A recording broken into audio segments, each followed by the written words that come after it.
Buenas tardes, queridos televidentes de TeleV1.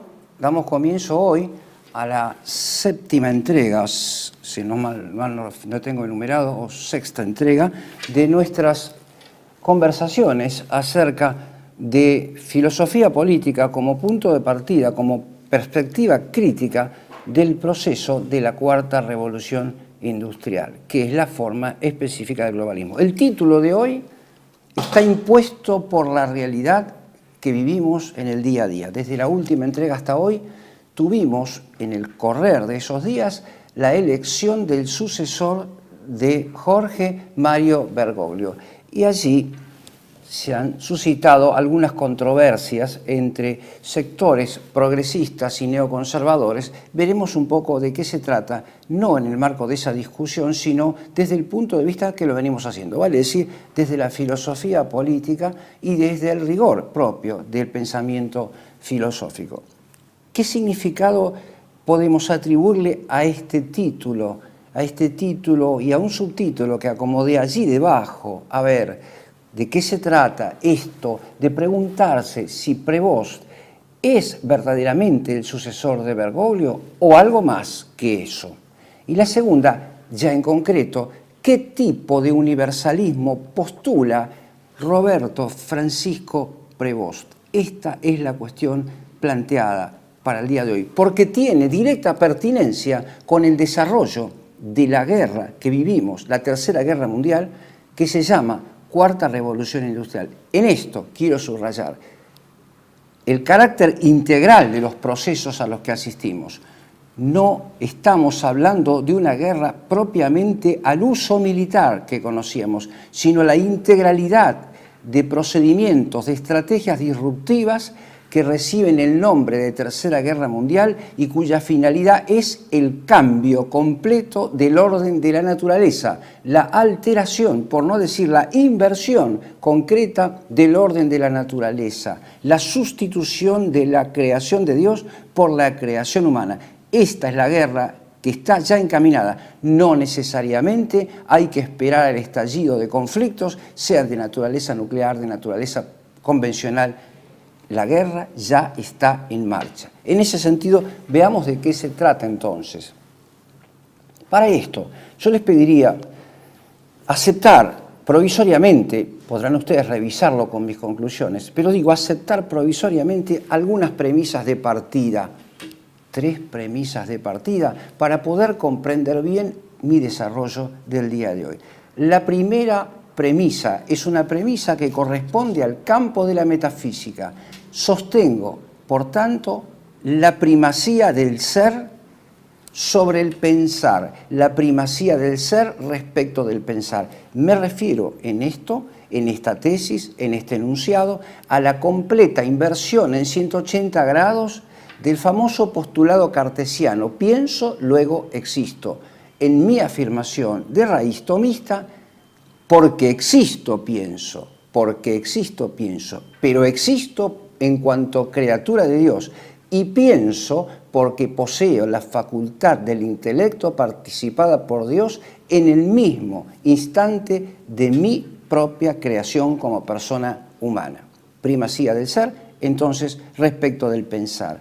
Vengo reflexionando sobre esa trilogía, ser, pensar y el ser de las cosas, como horizonte del pensamiento. Pero si quieren llevarlo ustedes para contextualizarlo mejor a una perfecta trilogía circular, que es el caso de la Cuarta Revolución Industrial, Dios que se piensa a sí mismo engendra al Hijo, y una vez el Hijo engendrado, el amor del Padre respecto del Hijo y del Hijo respecto del Padre, ello configura el Espíritu Santo, 3 personas distintas y un solo Dios verdadero. Esa es la circularidad perfecta, ser, pensar y ser, en el más elevado nivel de síntesis, en la Santísima Trinidad. La Cuarta Revolución Industrial invierte esta trilogía para situarla en un pensamiento tecnomaquinista, uso aquí la terminología de Heidegger, en Holzwege, en Sendas Perdidas. Un pensamiento, un cálculo aritmético tecnomaquinista que da lugar precisamente a un hombre tecnológico que se piensa a sí mismo, se recalcula a sí mismo para generar nuevas realidades. Habré de ocuparme de esto en el próximo programa. Digo entonces, la primera premisa para comprender mi tema de hoy es justamente la primacía del ser frente al pensar, la primacía del dato real y luego la reflexión propiamente de la persona humana.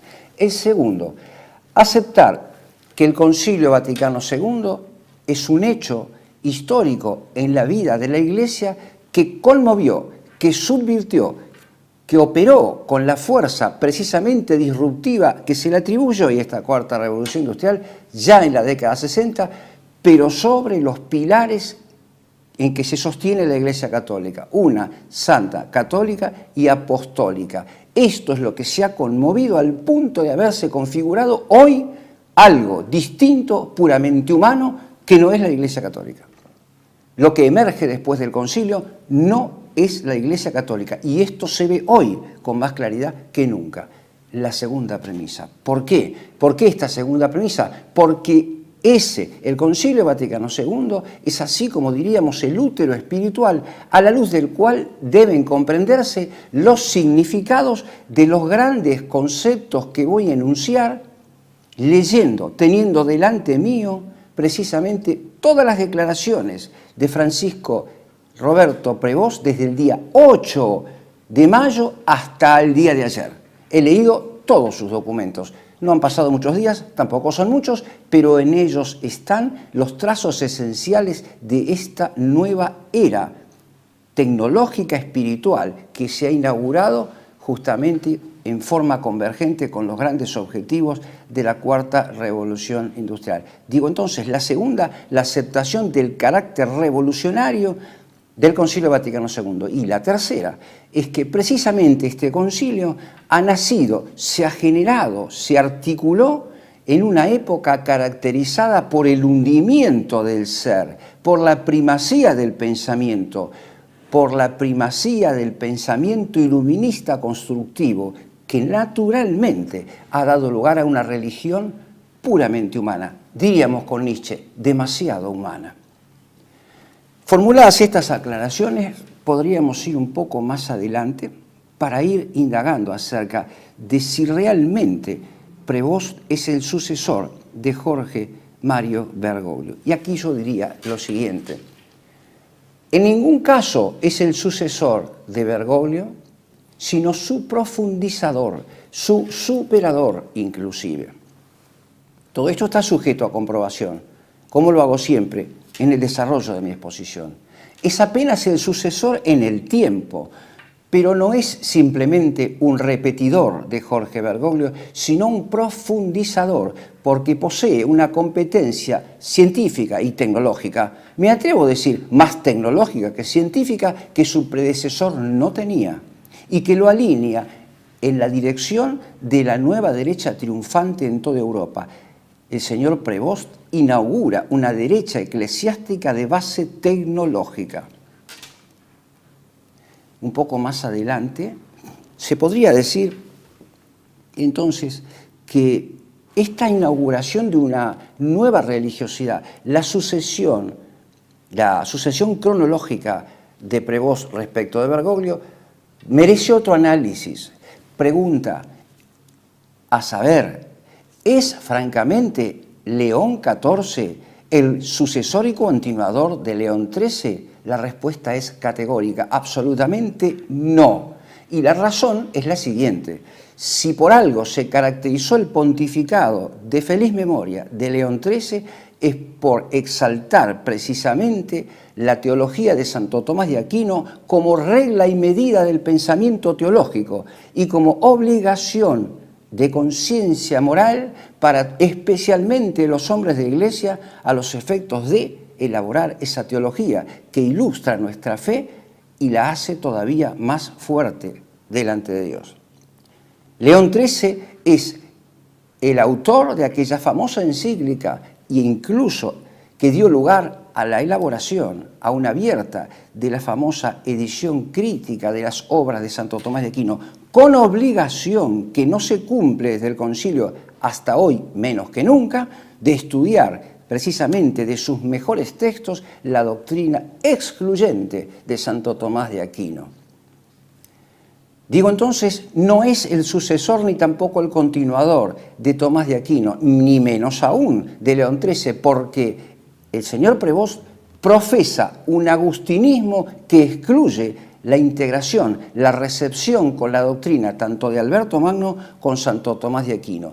Y esa exclusión lo conduce peligrosamente hacia una deriva protestante, cuando no rozando con los límites, con las aristas de la teología hebraica.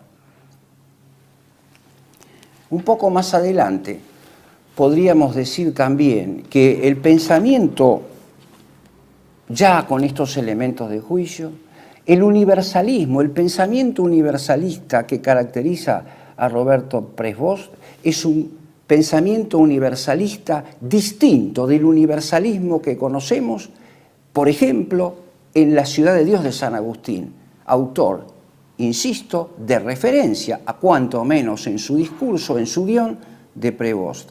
El universalismo que nos propone Agustín de Hipona en La Ciudad de Dios supone la aceptación, una vez más, excluyente de un único Dios verdadero, creador del cielo y de la tierra, y del reinado social, concretamente, de Jesucristo. Ese es el modelo de la ciudad de Dios, un universalismo de raigambre tan metafísica y más aún católica, tanto metafísica como católica. El universalismo de Prevost, por la exclusión de las tesis referidas al orden de la creación propuesta por Tomás de Aquino, lo sitúa una vez más en el camino de la nueva derecha, porque se trata de una teología sin metafísica, de una metafísica débil, marcada por el nominalismo de la Edad Media en su ocaso, en su otoño, que se hace uno, digo, ese nominalismo con la técnica maquinista a la que hice referencia,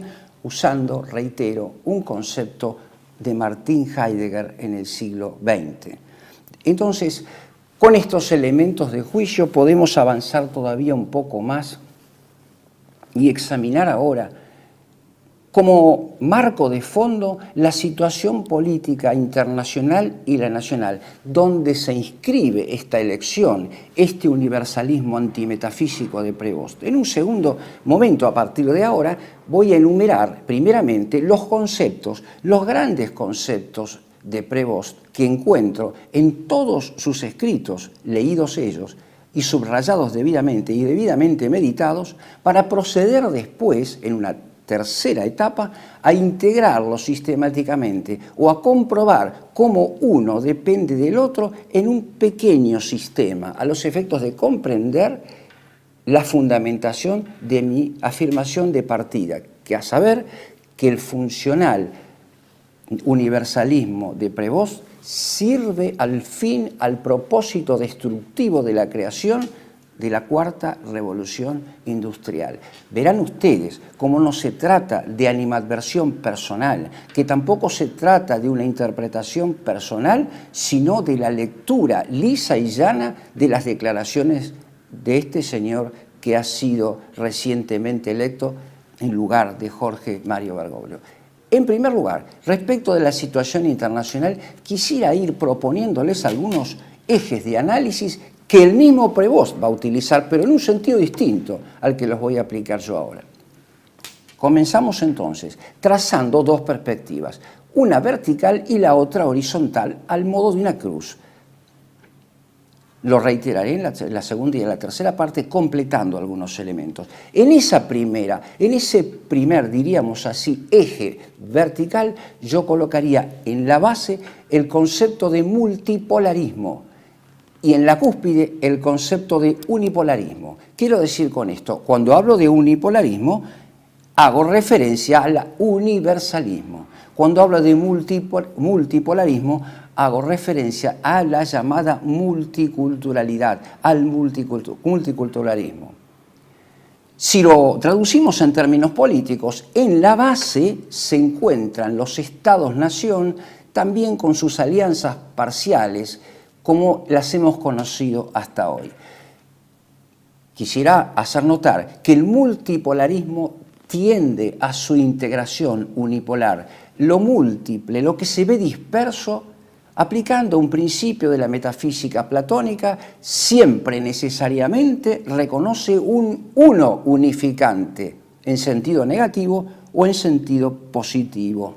Positivo en el sentido, en el caso del universalismo de San Agustín de Hipona, como lo referí recién a propósito de la ciudad de Dios. Positivo en el sentido del mito de la caverna de Platón, que encuentra en el bien la explicación, la raíz, la regla hermenéutica de todo el suceder. En la dirección, en el diámetro horizontal, quisiera situar justamente este concepto de cuarta revolución industrial. Se mueve en el tránsito del multipolarismo hacia el unipolarismo. Digo entonces, hay en esto, no hay oposición, mejor dicho, sino una integración armónica, por decirlo de alguna manera, entre multipolarismo y unipersonalismo. Y esto es lo que va a subrayar el señor Prevost a lo largo de su discurso. Si hay dos características que podrían prefigurar este movimiento desde lo múltiple a lo uno, ellas son el deseo de dominio, que se traduce como previsibilidad, como cálculo, y la necesidad del control para que la regla preestablecida se cumpla, para que el tránsito desde lo múltiple a lo uno nuevo, y múltiples nuevos, se cumpla rigurosamente. Algunos ejemplos podríamos dar para que ustedes se familiaricen con la realidad concreta. ¿Conocen ustedes el papel preponderante que cumplió, por ejemplo, la Organización Mundial de la Salud en el tiempo de la pandemia 2019 hasta finales del 21 o inclusive hasta el día de hoy? La Organización Mundial de la Salud ha sufrido un notable desgaste, pero han propuesto en su reemplazo organizaciones, centros, multipolares, como por ejemplo la Organización Panamericana de la Salud, vale decir, algo que le depende, que tiene la misma fisonomía intrínseca, pero que no tiene el mismo nombre, pero que conduce hacia el mismo lugar. Otro ejemplo del camino del multipolarismo al unipolarismo son los usos cotidianos de la inteligencia artificial que acaban, que rematan, que se subordinan al nexo único al que llamé en otros contextos, en otro momento, inteligencia artificial global. Dicho esto, entonces, vamos a algún ejemplo de previsibilidad. ¿Qué ocurre en el mundo que muestre esta previsibilidad? Algo sorprendente, francamente sorprendente. He leído, y podrán hacerlo ustedes también, las declaraciones del arzobispo primado de Belgrado, el señor Ladislav Nemet, monseñor Ladislav Nemet, cardenal, si mal no tengo entendido, quien denuncia claramente, sin rodeos, sin ambigüedades de ninguna naturaleza, que el nombre del electo sucesor de Bergoglio, cronológico, subrayo, se conoce cuanto menos hace 2 años.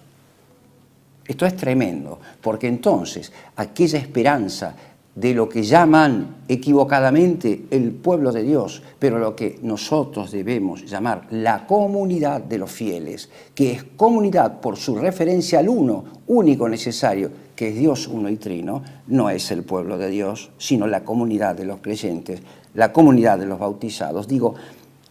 Esto configuró un escenario payasesco, la gente en la Plaza San Pedro con sus miradas elevadas al cielo en oración, esperando la acción del Espíritu Santo de unos señores, todos ellos inhabilitados canónicamente para elegir y para ser elegidos, porque todos ellos fueron nombrados cardenales cuando Bergoglio ya había incurrido en herejía pertinaz y manifiesta.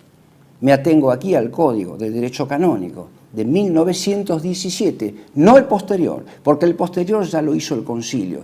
Y entonces, ese es algo así como decir que se hizo la trampa, pero también se hizo la ley.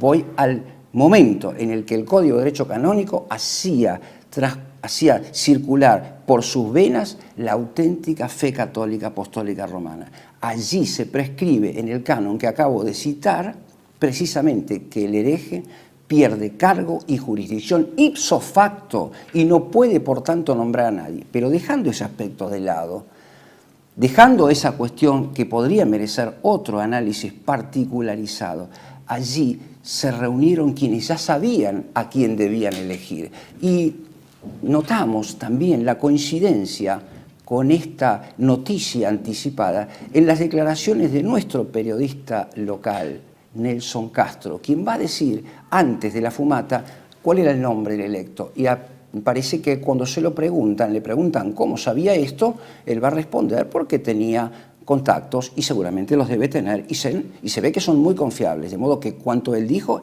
era exacto. El electo fue Prevost. ¿Por qué? Porque se trataba de una elección incluso del propio Bergoglio en vida. Se trató de una transición, como si fuera de un cambio de gobierno, de un cambio de gestión, pero una vez producida una elección de la cual lo que llaman ellos el pueblo de Dios no tuvo parte ni arte. Nelson Castro, el periodista de referencia del Vaticano, porque ¿cómo has logrado ese vaticino? Tú ya lo advertiste en directo, cuidado que si esta fumata no sale, saldrá por la tarde y empieza por P y no será Parolín. Cuéntame. Bueno, por supuesto que tuve la suerte de tener una fuente muy buena. Los secretos se rompen, la gente jura cosas que después no cumplen, no todos, pero muchos.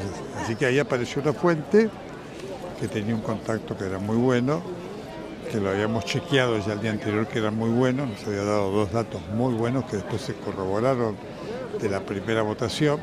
Así que bueno, ahí tuve que confiar en él porque ese problema tenía una única fuente y resultó ser excelente. Cosas que nos pasan a los periodistas. Pero la fuente tan buena que estaba dentro del cónclave.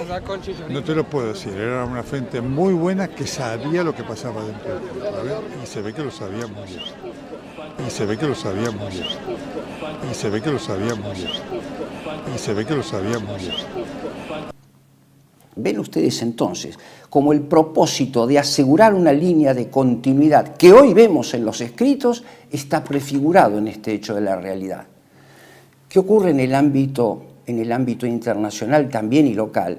Algo en común, en que ese concepto de previsibilidad está asociado a la idea de recuperación de la confianza. ¿Qué quiero decir con esto? Davos, enero del año 2025, prevé la recuperación de la confianza, la denuncia, la persecución de las noticias falsas que quitan credibilidad al proceso de consolidación de la Cuarta Revolución Industrial. En pocas palabras, la persecución de la disidencia frente a la Cuarta Revolución Industrial. Y esto se está dando en distintos países del mundo a través del control, lo que los brasileros llaman el patrullaje mediático.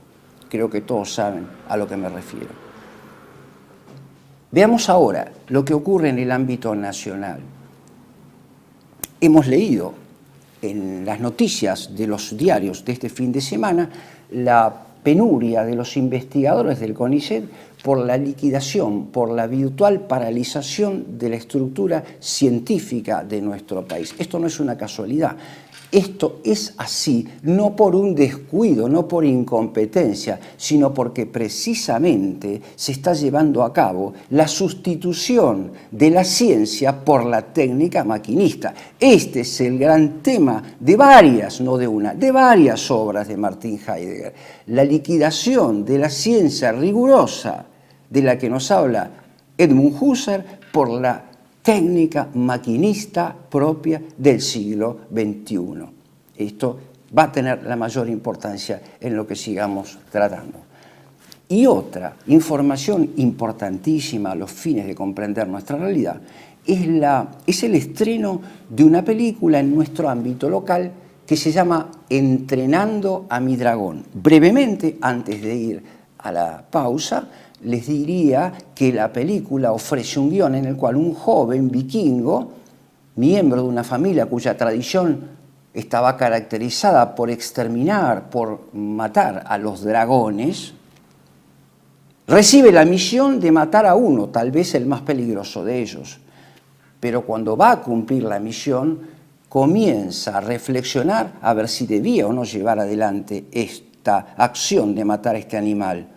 Se acerca al dragón y logra establecer una cierta empatía con el dragón, de modo tal que se convence que en verdad se trataba de proteger a la raza animal en la figura del dragón.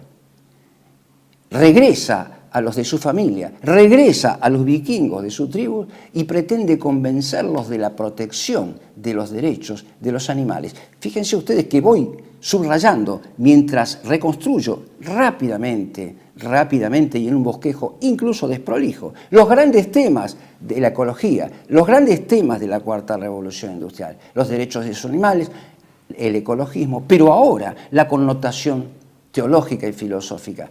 Este joven, incomprendido por la mayoría de su familia, decide entrenar al dragón para exterminar, para ir contra la raza humana. Ven ustedes aquí la aparición de ese conflicto entre el mundo animal y el mundo de los hombres, de las personas, lo que en otro contexto llaman enfermedades zoonóticas y que fue la explicación corriente para el caso de la pandemia del COVID-19 y que sigue aún vigente.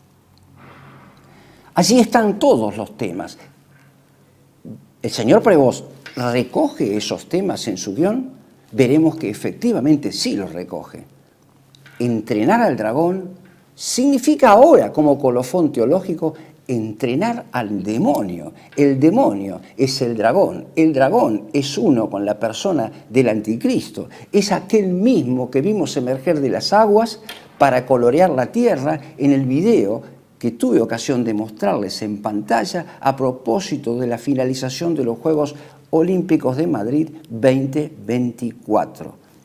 Hemos configurado entonces las premisas de partida y también el escenario internacional y local. Veremos ahora cómo dentro de este contexto se pueden reconstruir el elenco de conceptos, no todos ellos, los más importantes, cómo funcionan entre ellos para ofrecer al final algunas conclusiones por dramática que resulten. Les propongo entonces una pausa para continuar con nuestro examen.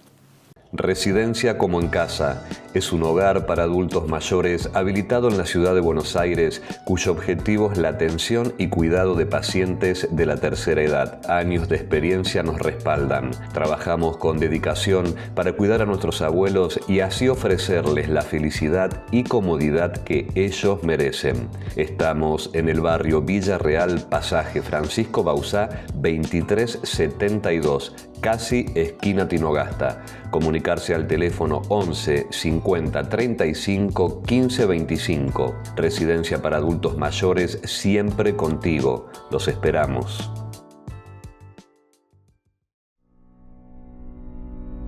Televe1 se complace en anunciar que estará transmitiendo en su canal Televe1 Clips valiosos programas emitidos antes de la censura sufrida. El lienzo prohibido, el revés del derecho, combates por nuestra historia, disenso, historias de Malvinas, entre otros que podrán encontrar en este enlace.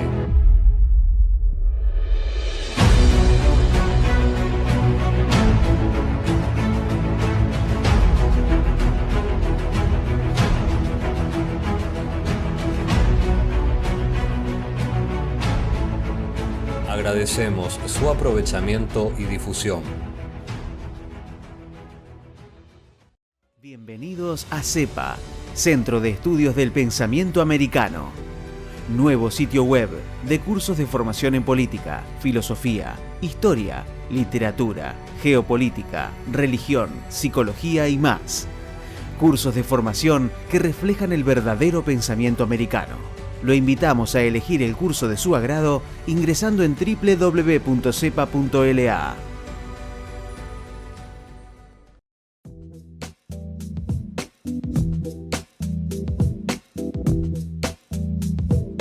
Continuamos entonces la segunda parte de la entrega del día de hoy para examinar entonces esa premisa inicial que les propuse, a saber que el universalismo antimetafísico y de base tecnológica que propugna Prevost, digo entre comillas, el matemático, el teórico de los números, es directamente funcional tanto con la nueva derecha en ascenso en el mundo entero, como con los grandes objetivos de la cuarta revolución industrial, dicho sea de paso, que recorre en su tramo final, en la consolidación de sus objetivos, no el camino de la izquierda tradicional, sino justamente el de la nueva derecha.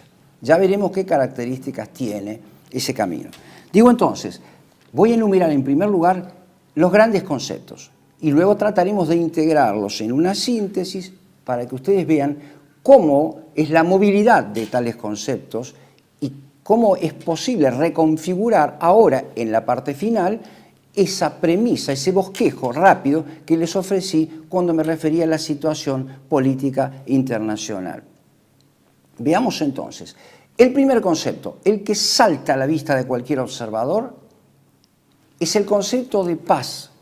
Es el concepto de paz, pero como fin en sí misma, no como consecuencia.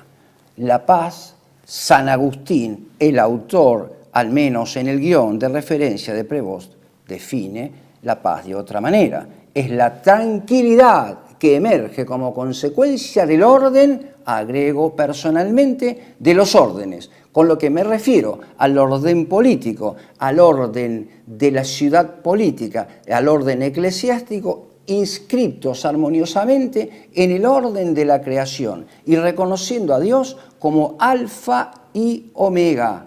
Ese es el orden de los órdenes con el que completo la definición de San Agustín. La paz de Prevost es una paz en sí misma, que tiene un fin en sí mismo, y es una paz informe, es una paz inconsistente, desarticulada conceptualmente, porque ustedes deben saber, o si no lo saben, lo reflexionamos juntos ahora, cuando un concepto está encadenado con el otro al modo de fin, recibe su determinación específica del fin, vale decir, la paz es el resultado de su encaminamiento, del encaminamiento hacia el bien, y si queremos, en el orden de los órdenes, hacia el bien absoluto. Es una paz en el orden querido por Dios, no una paz informe, sin orden alguno más que el que surge del mismo pacifismo. Eso de lo que habla el señor Prevost se llama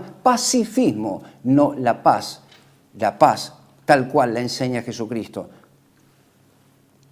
La segunda idea es la paz misma, el concepto de paz, pero íntimamente asociado a un nuevo concepto de justicia. No quisiera dejar pasar también una reflexión que ya no tiene que ver con San Agustín. He podido leer en una de las últimas expresiones, manifestaciones públicas de Prevost, donde él dice, si quieren la paz, fíjense que casi parafrasea un lugar común a propósito de la paz. Si quieren la paz, preparen instituciones para la paz.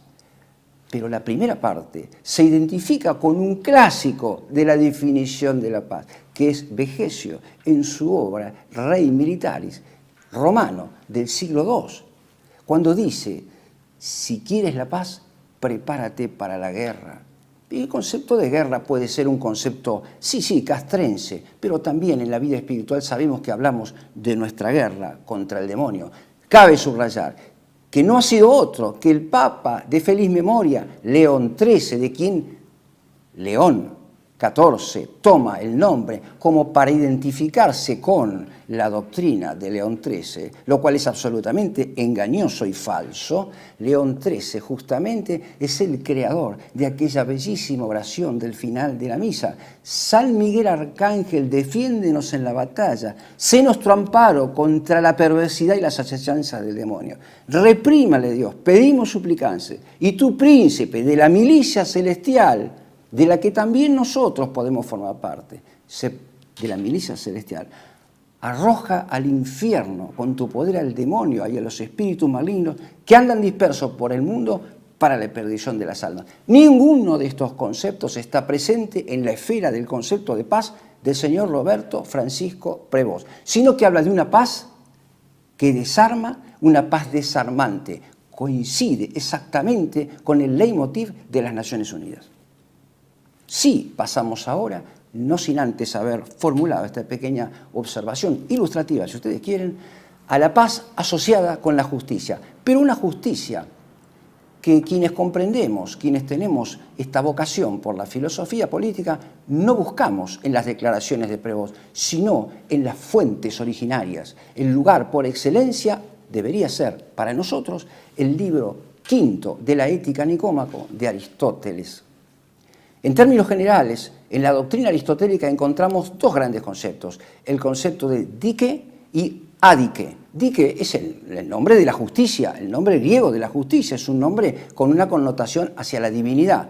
Y adike, con la alfa privativa al comienzo, indica lo injusto. Pero es que el concepto de dike en Aristóteles señala una primera referencia con el mundo de la fisis. La ley de la gravedad es una ley justa, precisamente, porque justamente los griegos la asocian con algo que viene de la divinidad o que bien es uno con la divinidad. Recuerden ustedes que la revelación cristiana no estaba presente todavía en ese momento, de manera tal que lo justo es la dike, y la dike incluye lo que nosotros en la era cristiana llamamos el ordo nature, el orden de la naturaleza, la justicia de Dios como sello de la creación y comprensible según la luz de la inteligencia humana. El señor Prevost nos propone un nuevo concepto de justicia que no figura en el catálogo de las justicias definidas por el Estagirita, por Aristóteles, digo en ese libro 5, ni tampoco en la política.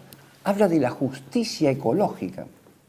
Una justicia ecológica, dice, cito casi de memoria, que reconozca el grito de la tierra y el grito de los excluidos, el grito de los pobres.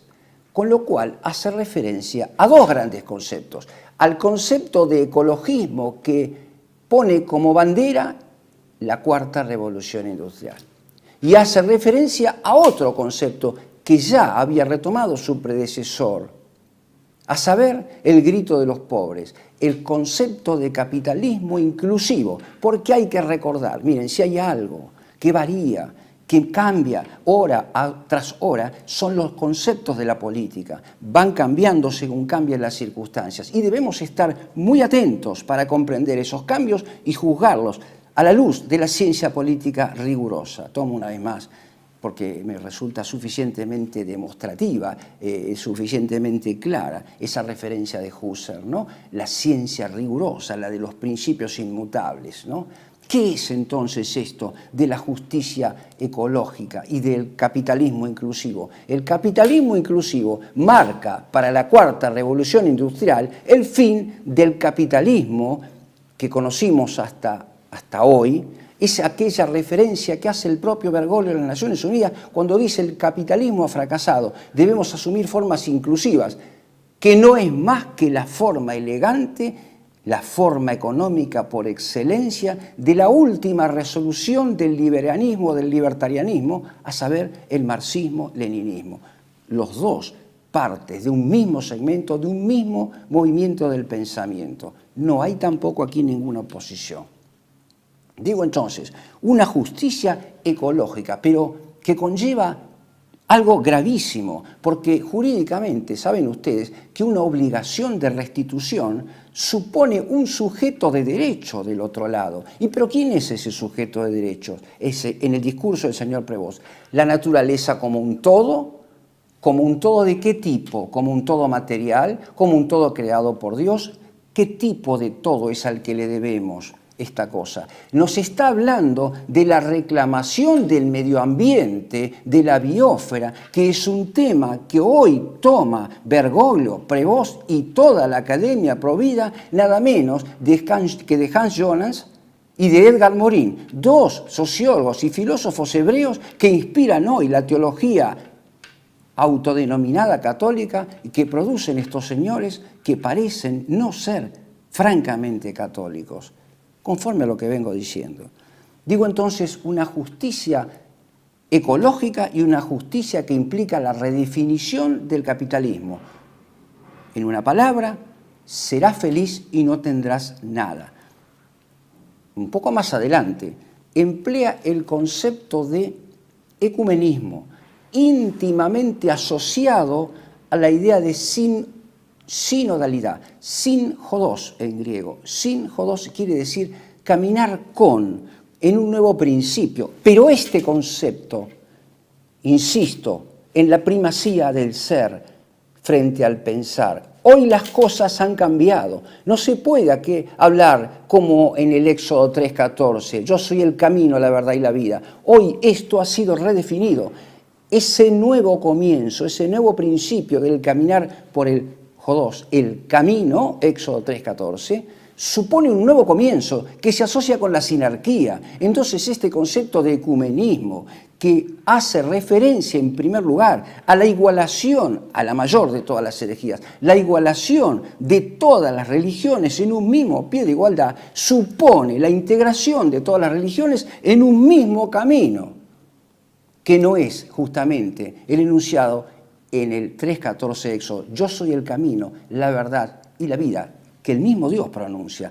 Esto es otra cosa, estamos en otra esfera de significación. Ecumenismo asociado a sinodalidad y también asociado al concepto de colegialidad, que más tiene que ver con las cuestiones propias inherentes al gobierno de la Iglesia desde el Concilio Vaticano II en adelante.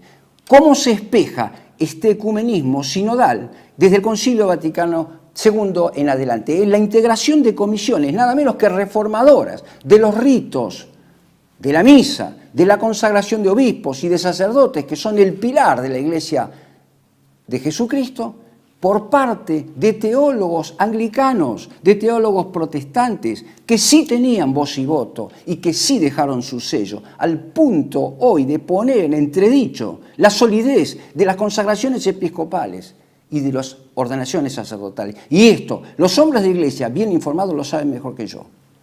Que lo callen y hagan silencio es otra cosa. Que le den menor importancia es otro problema. Pero esto consta y se puede comprobar. Y remito entonces para esto a la obra de Michael Davis, cuyas conclusiones, con las cuales discrepo, pero sí un análisis riguroso donde se prueba la interrupción de la transmisión de las órdenes en el caso de los ritos nuevos de consagración de obispos y en la ordenación de sacerdotes. Ese es el resultado del ecumenismo, de la sinodalidad desde el Concilio Vaticano II en adelante.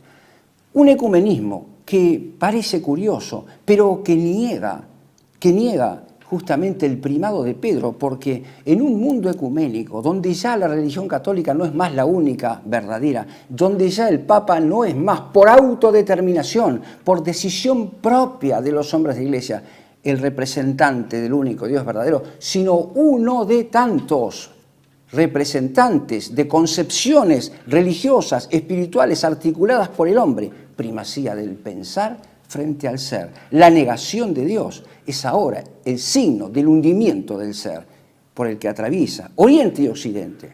Digo entonces, un ecumenismo que paradójicamente el progresismo suele achacarle a los sectores más radicalmente católicos. La primacía de Pedro está negada desde el mismo momento en que el sucesor de Bergoglio dice: yo no soy el primo entre todos, sino entre solo los bautizados. Y soy ante todo entre ellos un servidor, no la cúspide de la organización monárquica según fue fundada por Cristo en cabeza de Pedro. Esto ya no es más así, sino que en virtud de ese ecumenismo se niega la única religión verdadera y en virtud de la colegialidad se niega el primado de Pedro. Pero si queda alguna duda al respecto, es suficiente releer, es un documento largo, 300 y pico de páginas, el obispo de Roma, que es justamente el llamado Papa, escrito por Bergoglio antes de caer internado en la clínica Gemelli, donde dice expresamente que es uno más de entre tantos. Incluso el llamado pronunciamiento es cátedra pierde sentido en el marco del ecumenismo. ¿Quién es quién de entre los hombres en respeto de la conciencia personal errada o conciencia recta? ¿Quién es quién para determinar que algo es así y no puede ser de otra manera? Esto pierde consistencia. Es un ecumenismo que lo conduce a Prevost a proponer justamente la condena de cualquier forma de apostolado. Va a decir expresamente el proselitismo, la misma expresión de Bergoglio, es intrínsecamente inmoral. Pero entonces, ¿para quién predican los hombres de Iglesia? Para los bautizados. Pero entonces se niega aquí otra verdad de la fe católica. Fides ex audito. ¿Cómo van a comprender la buena nueva, lo que sirve para la salvación de sus almas, los infieles? El mayor acto de misericordia, Santo Tomás de Aquino, cito, consiste en llevar a los que viven en la penumbra del error a la luz de la verdad. Y para esto es necesario el apostolado católico, que aprendimos de nuestros santos y de los padres de la Iglesia, aunque en esto vaya hasta la efusión de la última gota de sangre. Eso está negado en una concepción, en una forma mentis en donde priva la primacía del pensar frente al ser. Es un ecumenismo que pone de manifiesto el señor Prevost en la carta dirigida al rabino en Roma, Noam Merens, cuando le dice: nos acercamos a un diálogo en la orientación de la Declaración de la Libertad Religiosa del Concilio Vaticano II y de Nostra Aetate, que revisa el proceso de crucifixión de Cristo y releva de toda responsabilidad al pueblo judío. Esto lo pueden leer ustedes, está escrito precisamente en Nostra Aetate, pero la otra es peor aún todavía, porque es la Declaración de la Libertad Religiosa, donde, reconociendo la altísima dignidad de la conciencia autónoma de raigambre kantiana, le otorga al hombre la potestad de elegir un Dios a la medida, un Dios a diseño, un Dios a la carta. Esto es lo que está proponiendo este hombre como base de este ecumenismo. Propone también no solo el abandono del primado de Pedro, sino también en la crítica a cualquier apostolado, sino también la redefinición del sensu fidei que recibimos con el bautismo, el sentido de la fe, aquello que debemos tener en el sentido común para saber a primera vista, como en un juicio de la sindéresis, qué va o no de acuerdo con la fe de los apóstoles, es redefinido de conformidad con las interpretaciones que derivan de la inculturalización, concepto que toma de Karol Wojtyla. La inculturalidad es algo que redefine las cosas desde abajo hacia arriba y respeta formas emergentes de los cultos indígenas, de Amazonas, de esos lugares donde no llegó la noticia de la fe. Por eso la iglesia bergogliana y también la de Prevost no es una iglesia mater et magistra, sino la iglesia de la escucha, dispuesta no a juzgar según la ley de Dios, sino a ser juzgada según la ley del mundo.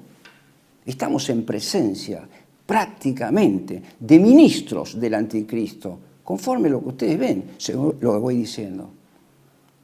Articulados este elenco de conceptos que podrían continuar, voy a pasar ahora, ya acercándome un poco más al final, a articularlos dentro también de una circularidad. Recordarán ustedes que en la primera parte les propuse dos ejes, uno vertical y el otro horizontal. Bueno, en el vertical pondría entonces ahora justamente a Dios y al anticristo abajo y pondría en el eje horizontal el movimiento ecuménico, que es el que le da sentido al diálogo interreligioso, a la vida espiritual, al más alto nivel de síntesis del hombre político planetario al que nos estamos refiriendo. Veamos ahora, una vez más en la figura de la circularidad, el concepto de biosfera. Va a decir Prevost que el mundo, que la creación vive una policrisis. Vean ustedes qué blasfemia tan grande, porque hablar de policrisis, dicho sea de paso, es un concepto tomado una vez más de Edgar Morin. Pero hablar de una crisis en la biosfera es como responsabilizar a Dios porque la ley natural se le fue de las manos.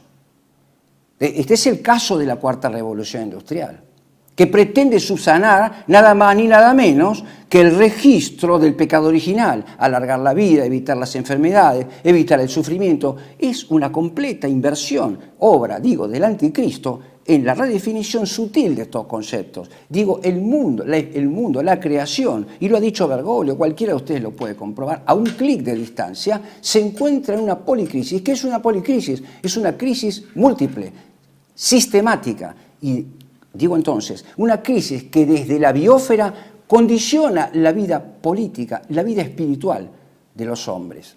Dentro se encuentra un concepto de ecumenismo que reemplaza el amor de Dios, la caridad de Dios como el vínculo afectivo concreto de la comunidad política. Si Cicerón enseñaba que el tejido de la comunidad política verdadera se articula como amistad, Nosotros los católicos debemos completar diciendo que se trata de la caridad, que es justamente el más elevado de amistad, pero según el amor de Dios. El amor de Dios en el prójimo. Ese es el vínculo de la comunidad política. Esto es reemplazado ahora, expresamente en el caso de Prevost, por la fraternidad universal, concepto que tiene íntima relación con los postulados de la masonería. Y habla también del diálogo, pero de la construcción del diálogo, de puentes. Construcción reemplaza y sustituye al concepto de contemplación. La forma de dirigirnos al prójimo, sea fiel o infiel, debe partir de una lectura comprensiva, digo, contemplativa, de los ejemplos de los santos. ¿Cómo hacían los santos? ¿Cómo hacía un Santo Domingo para ir al mundo de los infieles y convertirlos a Cristo? ¿Cómo Santo Tomás de Aquino un día hizo convertir a un infiel prácticamente en una conversación de un día, de una noche, lo hizo convertir a la verdadera fe? Ese momento contemplativo es el ejemplo de la vida de los santos que nos lleva a obrar conforme a las circunstancias, pero por analogía. Eso no es construcción. Construcción es otra cosa, es un concepto íntimamente asociado a la primacía del pensar, es un concepto asociado a la filosofía crítica de Kant, donde se construye a partir del pensamiento y conforme a la medida de la dignidad del hombre, de un hombre autónomo, un hombre iluminado por la pura razón, sin ningún tribunal por encima de ella. Es otra cosa por completo distinta. Ven ustedes cómo se articula este orden ahora con esos conceptos: ecumenismo, diálogo, construcción de puentes. Pero hay algo más dramático todavía, hay algo mucho más dramático. En una de sus últimas expresiones, y con esto creo que el señor Prevost me facilita las conclusiones, porque me las da servidas para que yo se las pueda transmitir a ustedes en el marco de esta exposición. Digo, en el discurso dirigido a la Fundación Centésimo Anno Pro Pontífice del día 17 de mayo del 2025, antes de ayer, para ser claros, para ser elocuentes en cuanto decimos, a la actualidad de lo que estamos diciendo, va a decir que es necesario asumir el control, asumir el desafío de la inteligencia artificial, pero reconociendo también sus peligros. Pero esto también lo hacen los globalistas.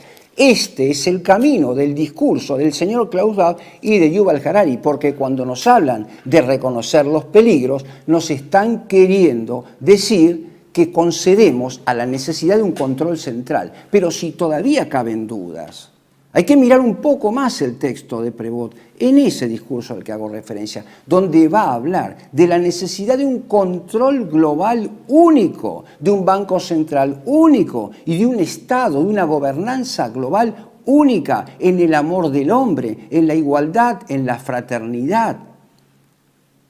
Vuelvo a decirles, una completa inversión del orden de los órdenes, una completa inversión anticristiana del orden de los órdenes. Esta es la propuesta de Prevost que ustedes pueden leer sin dificultad, insisto, subrayo y reitero, en el discurso dirigido a la Fundación Centésimo Anno Pro Pontífice del día 17 de mayo de 2025.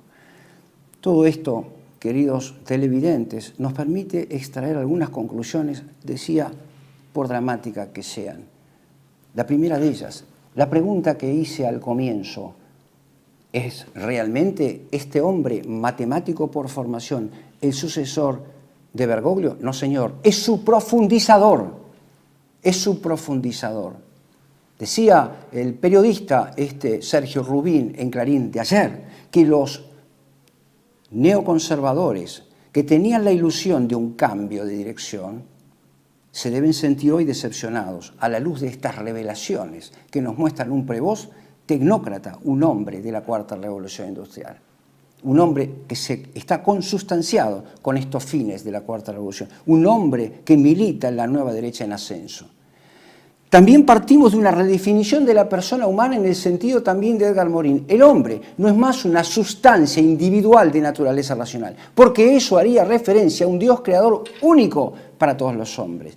Y esto es soslayado para hablar de un hombre que emerge de la madre tierra. Este es un concepto que también utilizó en su momento Maquiavelo, tanto en el primer discurso, el discurso de la primera década de Tito Livio, como en El Príncipe. Pero es un concepto que contemporáneamente ha utilizado el señor Edgar Morin. Va a redefinir la persona humana autónoma a la que me referí recién, hace un momento. Y nos va a proponer justamente entonces un lazo nuevo en la comunidad política, que es la igualación de todas las religiones, con pretensión de imposición dogmática. Con pretensión, insisto, de imposición dogmática. Me permite concluir esto, en suma, que el electo el día 8 de mayo de 2025 no es el sucesor auténtico de San Pedro, sino un general militante en el comando de la Cuarta Revolución Industrial. Es exactamente este el lenguaje de un hombre de formación matemática, sin metafísica, no un simple matemático en el sentido del segundo grado de abstracción, sino de una matemática formante de la realidad, estructurante de la realidad, que lo asemeja, como dije, mucho más a las aristas de la teología hebrea, al Dios del universo, del cual es verdaderamente pontífice por derecho propio, al Dios del universo visible, que la Iglesia, el rito nuevo, el rito conciliar, reza en el ofertorio. Señor Dios del universo, Dios es mucho más que eso. Dios es el creador y el único capaz de revivir un muerto, de curar un leproso, de sanar a un ciego. Dios es el que hace milagros, es una persona humana divina, es una unión hipostática superlativa que no se identifica con el Dios primer motor de un mecanismo, objeto de control. De esto se nos está hablando en el caso de la prédica de Prevost y de la Cuarta Revolución Industrial. Fíjense ustedes, para cerrar, esta redefinición maravillosa del espíritu de Occidente que va a ser la señora Ursula von der Leyen, referente, según las palabras de Klaus Schwab, de la quinta esencia de la Cuarta Revolución Industrial. Hacia esto vamos. Comprenderán ustedes por qué entonces la alineación franca de nuestro gobierno argentino precisamente con ese paradigma espiritual. Por favor, pongamos en pantalla entonces ese video de la señora Ursula von der Leyen en la Comunidad Económica Europea. Europe is the values of the Talmud, the Jewish sense of personal responsibility, of justice and of solidarity. Como conclusión, como siempre, nuestra mirada auténticamente católica, por lo menos en la intención, debe dejar un mensaje de esperanza cristiana. La primera parte de ese colofón que quisiera ofrecerles es que la Iglesia católica, la Iglesia fundada por Jesucristo, no se identifica con la Iglesia conciliar cuya cabeza es el señor Prevost y lo fue Bergoglio antes. La Iglesia auténtica, católica, apostólica, romana está eclipsada, huyó al desierto. Esto es exactamente bíblico. Vive en el alma de los verdaderos católicos que han sabido construir un castillo interior en su alma. Vive en cada pesebre, vive en cada altar doméstico. Precisamente ese es la simiente que dará lugar justamente a la salvación de los justos. Dios no ama a todos por igual, sino que ama a quienes lo han amado. Serán negados por el Padre aquellos que hoy lo negaron. Y esta verdad no la va a poder cambiar ni Prevost ni todos los llamados cardenales. Un llamado entonces a la esperanza. Está pronta la segunda venida auténticamente restauradora de un reino que no es de este mundo y que no tendrá fin. Les agradezco su atención y nos vemos, si Dios quiere, en 15 días.